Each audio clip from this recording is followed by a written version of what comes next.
Le podcast Recruter demain, c'est l'envers du décor du recrutement. Ce que personne ne vous dit, mais que vous vivez tous les jours. Des décisions de dirigeants, Des erreurs qui coûtent des mois. des méthodes concrètes pour recruter. Si vous voulez arrêter de recruter à l'aveugle et reprendre le contrôle, vous êtes au bon endroit. Eagle Rocket, votre partenaire pour vos recrutements de demain. Bonjour, aujourd'hui on va parler d'une contradiction assez fascinante dans le recrutement. Bonjour. Oui, une contradiction que tout le monde observe sur le terrain. D'un côté, toutes les entreprises le disent, le martèlent même. Pour innover, il faut de la diversité, des talents uniques. Et de l'autre, on a des processus de recrutement qui semblent presque conçus pour produire l'inverse. Exactement, des équipes très homogènes où tout le monde se ressemble un peu. On se retrouve donc face à un vrai grand écart. On affiche une volonté d'ouverture, on veut des profils qui sortent du lot, mais dans les faits, la machine à recruter a l'air programmée pour les éliminer. C'est ça. On parle de pénurie de talents à longueur de journée, mais on met de côté des viviers entiers de candidats. Les fameux profils atypiques. C'est une situation un peu schizophrénique, non? C'est le mot juste. C'est une schizophrénie qui coûte très très cher. En fait, le calcul est simple, c'est la peur qui domine, la peur du mauvais recrutement. Oui. On évalue le coût d'une erreur de casting à, disons, 45 000 € en moyenne. C'est énorme. Entre le temps perdu, la formation, l'impact sur l'équipe. Donc face à ce risque, la réaction est frileuse. Voilà, l'instinct, ce n'est pas de chercher le meilleur talent possible, mais de chercher le profil le plus sûr, le moins risqué. Et le profil le plus sûr, c'est souvent le clone de la personne qui est partie. Ou un clone du reste de l'équipe. Absolument. Du coup, on se prive volontairement de profils surqualifiés, de parcours non linéaires ou de personnes neurodivergentes. Pourquoi? Parce qu'ils représentent une inconnue. On dit chercher un mouton à 5 pattes, mais en réalité, on veut une copie conforme de ce qu'on connaît déjà. Et pour justifier cette tendance au clonage, on se cache derrière de grands principes qui ont l'air pleins de bon sens. Le premier et le plus connu, c'est le fameux culture fit.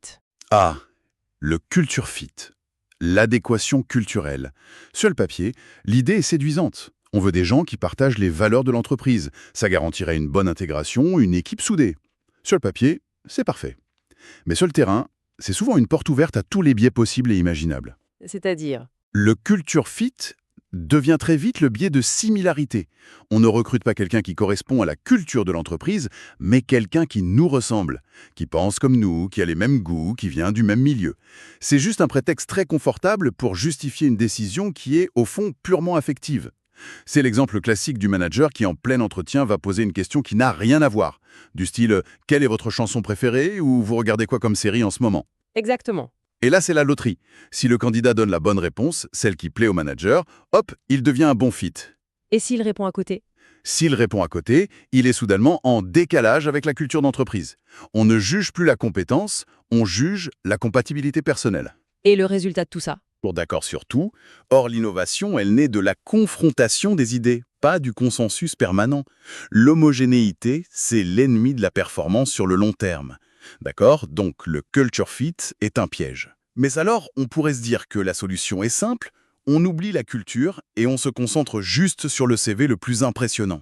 On prend la personne la plus diplômée, la plus expérimentée, ça au moins c'est objectif, non?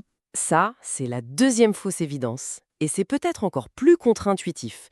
Sur le terrain, un profil très expérimenté ou surqualifié, il fait souvent peur. Il fait peur. Oui, il ne déclenche pas l'enthousiasme, il déclenche une série de drapeaux rouges dans la tête du manager qui recrute. Quel genre de drapeau rouge j'élis? Le premier, le plus courant, c'est « il va s'ennuyer ». On se dit qu'une personne surqualifiée ne trouvera pas le poste assez stimulant et qu'elle partira au bout de 6 mois. D'accord. Le deuxième, un peu plus inavouable, c'est « il va vouloir prendre ma place ». Un manager peut se sentir menacé par quelqu'un de plus compétent que lui sur certains sujets. Et le troisième, c'est l'argent, j'imagine. Bien sûr. Il va coûter trop cher. En fait, on observe une sorte de courbe en U inversée. Pas assez d'expérience, c'est un problème, mais trop d'expérience, c'en est aussi. La zone de confort, c'est le milieu. C'est le profil typique, celui qui a juste assez d'expérience pour faire le travail sans poser de questions, mais pas assez pour bousculer l'ordre établi. On ne choisit pas le plus performant, on choisit le plus rassurant. On choisit celui qui ne fera pas de vagues. C'est fou de voir que même un critère qui semble objectif, comme l'expérience, est en fait filtré par la psychologie, par la peur. Toujours. Ce qui nous amène à la troisième grande idée reçue, la technologie. L'IA, les algorithmes, on nous les présente comme la solution miracle pour éliminer les biais humains. Est-ce que ça tient ses promesses? C'est un mythe très puissant, mais qui ne résiste pas vraiment à l'analyse. Loin d'être une solution, l'intelligence artificielle est souvent un multiplicateur de biais. Comment ça? Le premier mécanisme, c'est ce qu'on appelle le biais historique. Un algorithme n'est pas intelligent. Il apprend à partir des données qu'on lui donne. Donc, si on le nourrit avec les données de recrutement des 10 dernières années, et que pendant 10 ans, l'entreprise a surtout recruté des hommes sortis de la même école de commerce, eh bien l'IA va en conclure que le critère de succès, c'est d'être un homme sorti de cette école. Elle va apprendre nos préjugés et elle va les appliquer de manière systématique à très grande échelle. L'algorithme ne fait que répéter nos erreurs passées, en fait. Il les pérennise et même il les amplifie. Il devient juste très très efficace pour répéter nos erreurs. Et puis il y a la façon dont on utilise l'outil. L'IA ne décide pas toute seule. Absolument. Et ça, c'est le deuxième mécanisme, le biais de confirmation. Prenez d'un manager convaincu que les profils juniors sont plus agiles. Ok. Il peut très bien paramétrer son outil de tri de CV pour faire remonter en priorité les candidats avec moins de 5 ans d'expérience. L'outil va lui présenter une belle sélection de profils juniors et le manager va se dire Vous voyez, l'IA est d'accord avec moi, ce sont les meilleurs. exactement, alors qu'en réalité, l'outil n'a fait que confirmer sa croyance de départ. Il ne rend pas la décision plus objective, il donne juste un vernis technologique à un préjugé humain. Donc si on résume, le culture fit est un piège. La recherche du meilleur profil est biaisée par la peur. Et l'IA ne fait qu'automatiser nos propres préjugés. On dirait que le problème, ce n'est pas les outils. Oui, c'est beaucoup plus profond. On en revient toujours à l'humain, au confort psychologique du recruteur. On touche au cœur du problème. La cause racine de tout ce paradoxe, c'est un mécanisme psychologique très puissant, la dissonance cognitive. La dissonance cognitive, Oui. Chaque manager, chaque recruteur a dans sa tête un modèle mental du bon candidat pour un poste. C'est une construction personnelle basée sur son expérience, sur les gens qui ont réussi avant. c'est exactement ça. Et quand un profil atypique se présente, quelqu'un avec un parcours en zigzag, un candidat neurodivergent, une personne qui vient d'un secteur qui n'a rien à voir, il entre en collision directe avec ce portrait robot. Et cette collision crée un problème. Elle crée une tension, un inconfort mental. C'est ça la dissonance. C'est fascinant.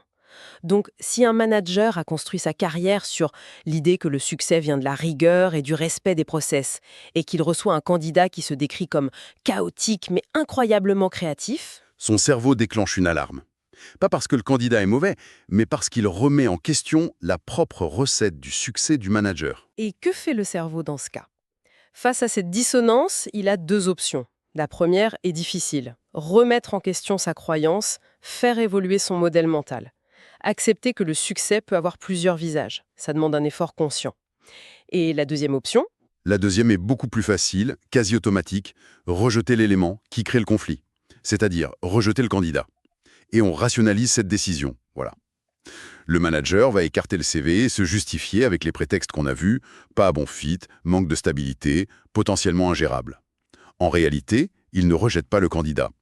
Il résout son propre conflit interne pour maintenir sa cohérence mentale. C'est un pur mécanisme de protection. on voit bien comment ce mécanisme peut être dévastateur pour les profils neurodivergents comme les personnes autistes ou avec un TDAH. On parle beaucoup de leurs talents, Oui, la créativité, l'hyperconcentration, leur capacité à avoir des solutions que personne d'autre ne voit. mais leur fonctionnement social, leur communication peut être différent. Et c'est cette différence qui doit créer une dissonance maximale chez le manager. C'est le cas typique. Les grandes entreprises de la tech qui ont mis en place des programmes dédiés pour les recruter, elles ne le font pas par philanthropie. Elles le font parce que c'est un avantage compétitif mesurable. Ah oui. Oui, certaines de leurs données internes montrent que les équipes qui intègrent ces profils peuvent être jusqu'à 30% plus productives. Mais Il y a un mais ça demande un effort d'adaptation, il faut adapter la communication, être plus direct, moins dans l'implicite, il faut adapter l'environnement de travail, par exemple réduire les stimulus sensoriels, et c'est cet effort qui active la dissonance. Le manager se dit « Ok, cette personne est peut-être brillante, mais elle va me demander plus de travail ». Et la facilité, le confort, c'est de prendre quelqu'un qui fonctionne exactement comme soi. Toujours. Bon, le tableau qu'on dresse est un peu sombre. Si on est psychologiquement câblé pour rejeter la différence afin de préserver notre confort, comment on sort de ce piège? L'issue, elle passe par un changement radical de la question qu'on se pose en recrutement.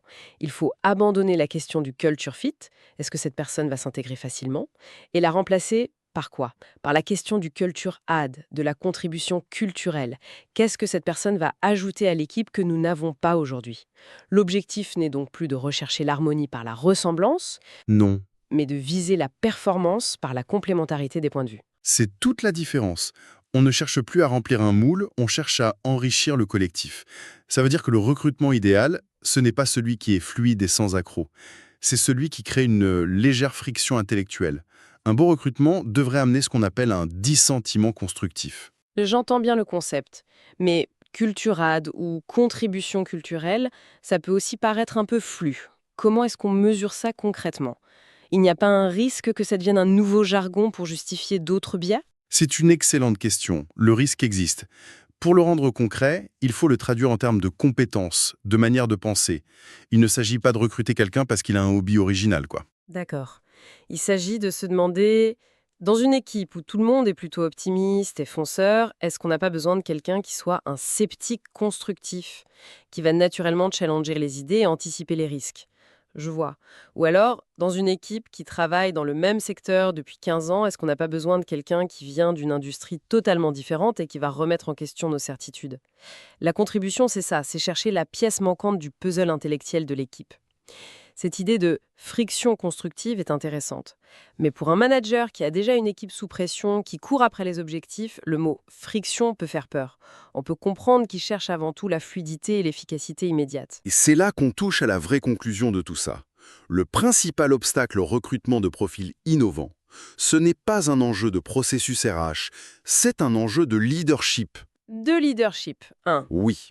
L'harmonie à court terme, celle qui est basée sur la ressemblance, mène souvent la stagnation à long terme. La vraie compétence d'un leader aujourd'hui, ce n'est pas d'éliminer la friction, c'est de savoir la canaliser pour qu'elle soit productive. La question n'est plus comment trouver des profils atypiques. Non. La vraie question, c'est mon management est-il capable de gérer la diversité cognitive? Est-ce qu'il est prêt à diriger une équipe où tout le monde ne pense pas pareil?